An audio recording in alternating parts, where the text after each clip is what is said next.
안녕하십니까. 거꾸로 투자하는 쇼킹 경제입니다. 제닛 옐런 청문회 한국의 제2전성기 시작해보겠습니다. 자, 코로나19 상황이 최악으로 치닫는 미국에서 바이든 대통령 시대가 시작됐습니다. 곧 취임식이 열릴 것 같은데요. 취임식보다 더 관심을 받은 것은 제닛 옐런 재무부 장관 지명자의 인사청문회였죠. 자, 제닛 옐런 재무부 장관 지명자는 누굴까요? 자, 많은 언론들이 이 사람을 표현할 때 슈퍼 비둘기란 표현을 씁니다. 자, 이 사람은 미국 제15대 연방준비제도 의장을 맡았던 사람이에요. 여기서 말하는 비둘기란 완화적 통화정책을 사용해서 경기 부양을 뒷받침하는 정책을 선호하는 사람이다. 이렇게 이렇게 생각하시면 될 것 같습니다.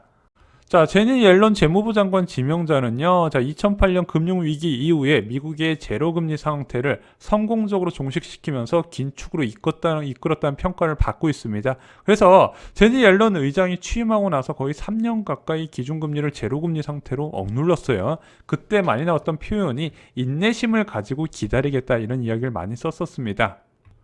자, 그런데 제닛 옐런 재무부 장관 지명자는요, 2016년 하반기부터 본격적인 금리 인상 기조에 들어가게 됩니다. 자, 그 당시에 금리 인상을 왜 이렇게 지속시켰을까 보면은 소비자 물가가 급등했나 봤더니 연준에서 소비자 물가 지표로 삼는 근원 개인 소비 지수 물가 지수는요, 오히려 하락세가 나타나고 있었거든요. 그럼에도 불구하고 긴축으로 흐름으로 올라갔다. 왜 그랬을까?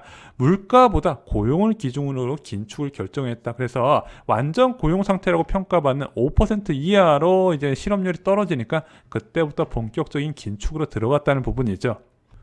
어찌됐든 시장에서 큰 충격을 줄 수 있는 긴축의 충격을 최소화하면서 금융시장을 정상화시켰다는 평가를 받는 전 의장이었습니다. 자, 바이든 대통령 시대에 경제정책을 엿볼 수 있는 제닛 옐런 재무부 장관 지명자의 인사청문회에 많은 관심을 받을 수밖에 없었는데요. 자, 이 자리에서는 굵직굵직한 이슈들이 많이 발표가 됐어요. 환율정책, 부양책, 중국의 대응 방안, 증세까지 포함하면서 한국 경제에도 너무 큰 영향을 주는 요소들이 많이 발표가 됐습니다. 그래서 이 내용을 한번 체크를 하면서 이게 과연 한국 경제에 플러스가 될지 마이너스가 될지 여러분께 정리드리는 시간을 갖도록 하겠습니다. 자, 첫 번째 환율 정책 볼게요. 자, 여러분들이 다 아시다시피 바이든 대통령 이전에 트럼프 대통령 같은 경우는 약달러를 선호했었죠.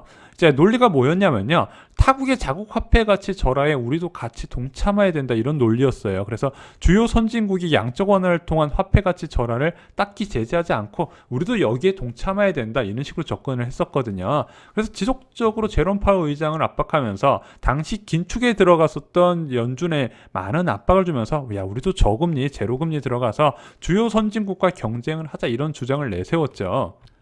자, 그래서 대통령이 자기가 임명한 연준 의장을 적나라하게 비난한 걸로 굉장히 유명했는데, 저는 개인적으로 이 트럼프의 약달러 선호가 직접적인 연준의 통화 정책에 영향을 미쳤다고 생각하고 있지는 않습니다. 자, 반면에 바이든 대통령은요, 따로 환율 정책에 개입을 하지 않을 것 같습니다. 강달러를 선호한다, 약달러를 선호한다, 이런 언급도 안 할 것 같아요. 제닛 옐런 재무부 장관 지명자는 시장에 맡긴다고 평가를 했습니다. 인위적인 개입이 안 되고 시장의 원리에 따라서 환율이 정해져야 된다, 이 부분인데 좀 더 내용을 좀 자세히 살펴보겠습니다. 제닛 옐런 지명자는 이날 상원 금융위원회 인준 청문회에서 미국의 경쟁 우위를 얻기 위해서 약달러를 추구하지 않으며 다른 나라가 그렇게 하려는 시도에 대해서도 반대해야 된다고 밝혔습니다. 그러면서 나는 시장이 결정하는 환율을 신봉한다. 미 달러화와 다른 나라 통화의 가치는 시장에 의해서 정해져야 한다고 강조를 했거든요. 근데 지금 전 세계 주요 국가들이 지금 자국의 화폐 가치가 높게 고평가되는 것에서 굉장히 부담을 많이 느끼면서 인위적으로 낮출 조짐을 보이고 있는데, 미국에서 그 부분에 대해서 앞으로 경고할 가능성이 커졌다는 부분입니다. 자, 이건 대한민국도 좀 뜨끔할 내용이죠. 얼마 전까지만 해도 원달러 환율이 1150원대까지 추락할 가능성이 있다, 급격하게 원화 강세가 나타나면서 당국이 개입해야 되는 거 아니냐, 이런 여론이 굉장히 강해졌고 실제 미세하게 조정했다는 의견도 있습니다. 그런데 제닛 옐런 재무부 장관 지명장 의견으로는 수출이 잘 되는데 약세를 유도한다고 이런 부분을 막겠다는 거죠. 자, 그런데 이번 청문회만으로는요, 미국 정부에서 각국의 환율 미세 조정 부분까지 컨트롤 할 건지 그것까지는 아직까지 나와 있지는 않습니다. 그리고 제 생각으로도 현재 환율 조작국 지정 대상 요건 3가지를 바꿀 것 같지도 않다고 생각을 해요. 또한 이건 또 제 개인적인 생각인데요. EU나 일본 등 양적 완화를 시행하는 기축통화 국가보다는 이런 발언은 제가 볼 때는 중국을 탓기술로 한 발언이 아닌가 이런 생각이 지금 들고 있습니다. 자, 어찌됐든 지금 안정세를 보이고 있는 원달러 환율이 다시 또 워낙 강세 조짐, 원달러 환율 하락 조짐이 나타났을 때 이게 정부에서 개입할 수 있는 여지를 좀 더 줄이는 발언이 아닌가 이렇게 생각이 들고 있습니다. 한동안 바이든 정부에서 어떤 식으로 환율 정책을 세울지 이제 시범 케이스가 안 걸리기 위해서 조심을 좀 할 거다 이렇게 보여지는 부분이에요. 자, 두 번째는 부양책입니다. 많은 사람들이 이 옐런 지명자가 슈퍼 비둘기가 이 사람이 통화 정책을 건들 수는 없으니까 완화적 통화 정책을 통해서 슈퍼 비둘기가 되지 않을까 이런 기대를 했고 실제 그것이 청문회에서도 언급이 됐습니다. 무엇보다 중요한 것은 일단 전염병을 극복하는 일이라고 강조를 하면서요. 금리가 역사적 저점에 놓인 지금이 우리가 할 수 있는 가장 현명한 일을 크게 행동하는 것이다 밝혔습니다. 오랫동안 고생해온 사람들을 돕는다면 그 혜택이 비용을 훨씬 초과할 거라면서 강력한 이제 확장적 재정 정책 의지를 불태웠습니다. 자, 그래서 이미 조 바이든 당선인이 이제 추가 부양 규모를 공개했죠. 1조 9천억 달러. 그중 1조 달러가요. 가계의 직접적인 원조에 들어가는 부분입니다. 자, 제닛 옐런 이제 지명자 같은 경우는 이렇게 생각하는 것 같아요. 저성장, 저물가 기조에 사용하는 양적 완화와 제로금리 카드의 회의적 시각이 커졌기 때문에 정부의 지출 확대를 통한 개인의 소비 여력 확보, 그에 따른 경기 회복을 시도하는 첫 번째 시도를 아마 많이 적극적으로 사용해서 슈퍼 비둘기, 이제 적극적 재정 정책의 슈퍼 비둘기를 의미하지 않았나 전 개인적으로 이렇게 생각하고 있습니다. 그래서 과거 2008년 금융위기와 다르게 부양 규모도 굉장히 크고요. 그 전에는 이제 금융권이나 기업들의 직접적인 구제 자금으로 사용했던 것이 중소기업이나 개인한테 직접적으로 들어가면서 이번에 좀 인플레이션이 좀 빨리 오지 않을까 이런 시장의 기대감이 있는 겁니다. 자, 오늘의 메인 주제라고 할 수 있는 중국의 대응 방안 살펴보겠습니다. 자, 제닛 옐런 지명자는요, 중국은 미국의 가장 중대한 전략적 경쟁자라며 중국의 불공정하고 불법적인 관행에 맞서 싸워야 한다며 중국은 불법 보조금, 덤핑, 무역장벽 등을 동원해 미국 기업을 약화시켰고 지적재산권을 훔쳐가고 있다. 불공정 관행을 해결하기 위해 모든 수단을 동원할 준비가 돼 있다고 밝혔습니다.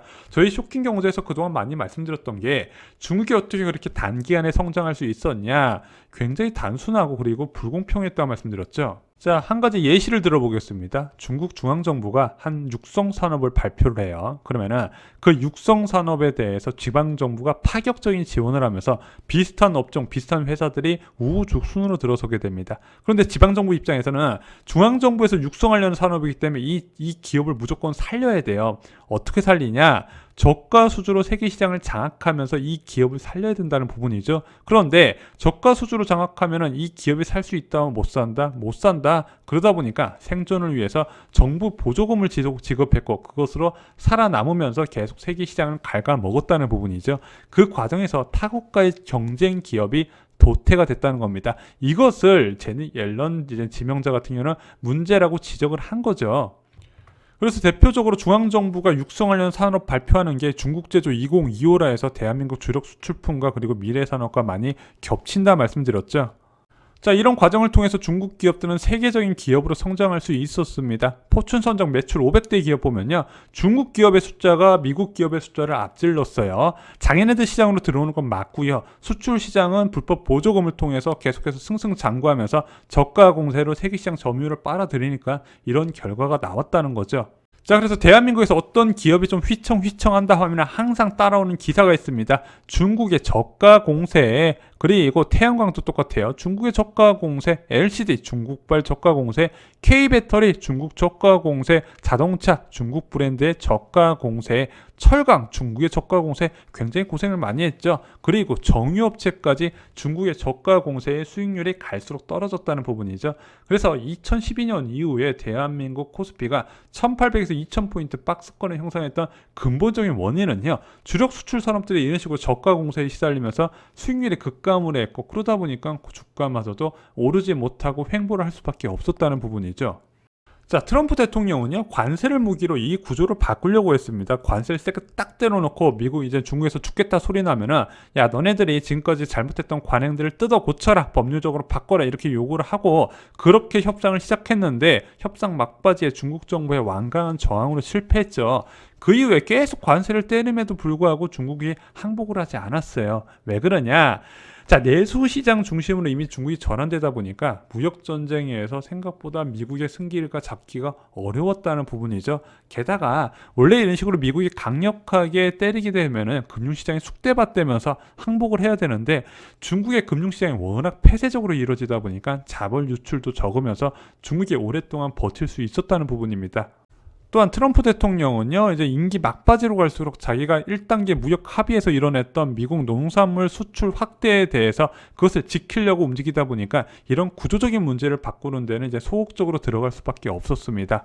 자, 그럼 바이든 행정부는 어떤 식으로 접근할까? 결론은 모두가 예상 가능한 대로 동맹국과의 공조를 강화할 겁니다. 그럴 수밖에 없는 게, 자, 트럼프 대통령도 깨달았어요. 내가 열심히 때려봤자 아무리 이제 세계 1위 국가인 미국이 때려도 한 국가를 침몰시키는 건 쉽지가 않다는 걸 알았을 겁니다. 결국엔 나한테도 피해가 돌아온다는 부분이죠. 그러면은 동맹국, 세계 주요 국가랑 같이 때리게 되면 어떻게 될 것인가? 그 부분이 옐런 지명자도 언급을 했습니다. 다양한 수단을 동원할 준비가 돼 있다고 자신하면서 우리 동맹국과 협력하는 것이 중요하고도 했습니다.